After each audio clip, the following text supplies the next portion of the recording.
నమ్మకం ఉంటేనే చెప్పండి లే నాయన. అనుమానపోలు స్తోత్రాలు ఏమి పని చేయలే నాయన. ఇశ్రాయేలు స్తోత్రముల మీద మాత్రమే ఆశీనుడు అవుతాడు. ఎవడా ఇశ్రాయేలు మోకాల మీద పడ్డావాడే, ఎప్పాకు రేవలోకి వచ్చిన వాడే, రాత్రంతా పెరుగులాడి ప్రార్థన చేసిన వాడే, అట్టాంటోడు స్తోత్రాలు చెప్తే దేవునికి ఒక సింహాసనం అయితే. దేవునికి స్తోత్రం కలుగునగాక. మనము సంపూర్ణ పురుషులమైపోవాలా, అనగా క్రీస్తునకు కలిగిన సంపూర్ణతకు సమానమైన సంపూర్ణత కలవారమైపోవాలి. ఇంకా కక్కుర్తిగా అరకొరగా మొత్తాన్ని నేను కూడా కొంచెం కదలేనండి, నాకు కూడా అనిపించిందండి, నాకు వెచ్చ గాలి తగిలిందండి, ఎవరిగా సండే స్కూల్ మాట్లాడమాకు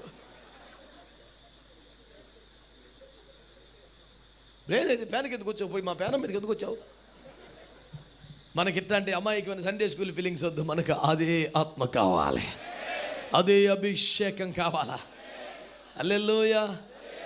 నువ్వు ఎత్తుకునేదేమో ఆయన పోలికలో, నువ్వు మొదలెట్టిందేమో ఇదంతా సంబంధం లేకుండా మాట్లాడుతున్నావు, ఏదోటి మాట్లాడుతున్నావు అనేవాడు ఎవడైనా ఉంటే ఆడి కోసం చెప్తున్నాను. 2వ కొరింథీ పత్రిక 3వ అధ్యాయం 18 చదువు. బండి ఎప్పుడు ట్రాక్ తప్పదు నాయన. స్పీడ్ పెరిగితే నువ్వు కంగారు పడి మాట్లాడతాం కాదు.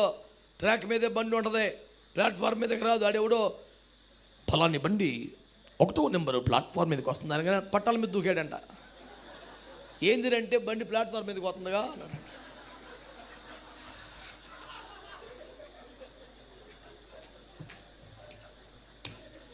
అంటే ఏం చేయాలి నేను? చదువు తండ్రి.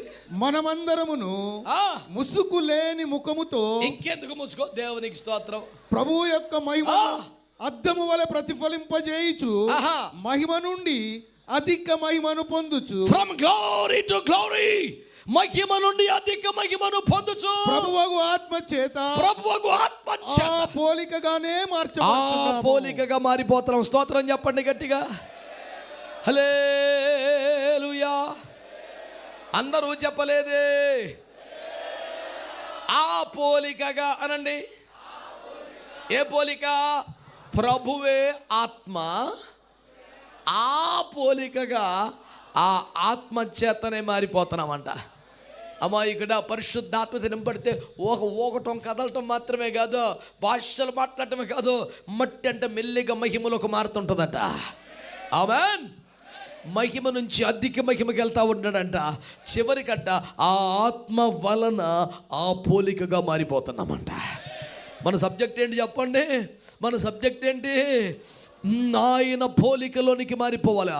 ఏంటి మన సబ్జెక్టు? క్రీస్తునకు కలిగిన సంపూర్ణతకు సమానమైన సంపూర్ణత కలవారమగ వరకు ఈ పరిచర్యలు జరగాలి. అపోస్తలులు కావాలి, ప్రవక్తలు కావాలి, స్వార్థికులు కావాలి, కాపరులు కావాలి, ఉపదేశకులు ఉండాలి. ఇదంతా ఎందుకనయ్యా అంటే క్రీస్తునకు కలిగిన సంపూర్ణతకు సమానమైన సంపూర్ణత కలవారమగుటకు ఇదంతా కావాలి. నీకు నచ్చకపోతే మానేది. నేను అమెరికా చూడలేదు ఇప్పుడు దాకా. నోయిలే గారిని పోల్చారు, వెళ్ళొచ్చారు.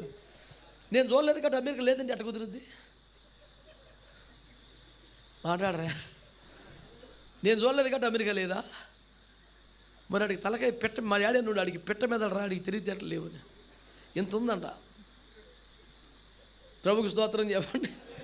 ఇప్పుడు నేను చూడకపోతే లేదండి అట్ట. పేర్లు చెప్పకూడదు కానీ ఒక సంస్కారం బట్టి ఒక ఆయన అద్భుతాలు లేవు, స్వస్థతలు లేవు అని చాలా బలంగా విపరీతంగా ప్రచారం చేశారు, సవాళ్ళు చేశారు, తొడగొట్టారు, మేసం తిప్పారు, అరే తురే అన్నారు, చాలా బేబచ్చం చేశారు. ఉంటే తీసుకురారా నేను చెప్తానని చెప్పి సవాల్ చేశారు. ₹1,00,000 ఇస్తారన్నారు, చాలా బేబచ్చం చేశాడు. ఇక స్వస్థత లేవు, అద్భుతాలు లేవు అని చెప్పి అంత గట్టిగా చెప్పిన తర్వాత ఒక నా దగ్గరికి వచ్చి, అన్నా పలాని దైవజనుడు మరి స్వస్థతలు లేవు, అద్భుతాలు లేవున్నారు, మీరేమంటారు? నేనేమంటాను రా, అంత పెద్ద అయినా లేవంటే నేనేమంటాను? పిల్లగాయన్ని లేవంతే అన్నా.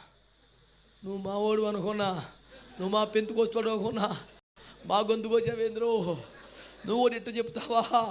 మా పేన మీద తెచ్చావుగా, ఆడంటే అట్టు చెప్పాడు, నువ్వు కూడా ఇట్ట చెప్తావా అని ఇటు కూర్చొని ఎడుతున్నాడు, శవం కాడు కూర్చొని ఏడిచినట్టు. నువ్వు ఇట్టయిపోయావు అల్లేలియా అని మొదలెట్టాడు. నేను చెప్పిన సువార్త వినండి, ఆయన చెప్పింది నిజమే, ఆయన చెప్పింది కరెక్ట్ అన్నాడు. ఎట్ట కరెక్ట్ అండి అది చేశాడు రా ప్రార్థన, తగ్గలేదు జ్వరం ఎవడికి.